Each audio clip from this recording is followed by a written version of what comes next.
And I'm back with key brain health concepts. So how do we maximize your brain and body as you age? Well, I'm glad you asked. This is, I think, part 5 or so in our series, and we're talking minimal effective dose today. This is a super important concept to get right. We know with medication in the medical world, they'll say, okay, there's a specific dose of a medication that individual A might need. And so same thing in the exercise setting when we talk about training your brain, your visual system, your inner ear, your balance system, and then your movement system through strength training.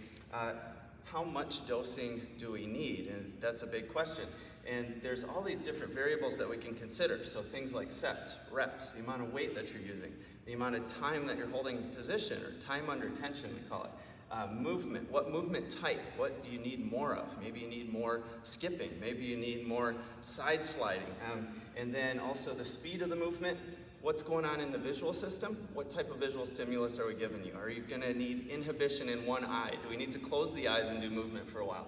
Auditory stimulus, what's the intensity? What type of auditory stimulus are you getting? And then also, do we need to inhibit? Maybe put an earplug in one ear to help the opposite cortex get a little bit stronger stimulus from the auditory system.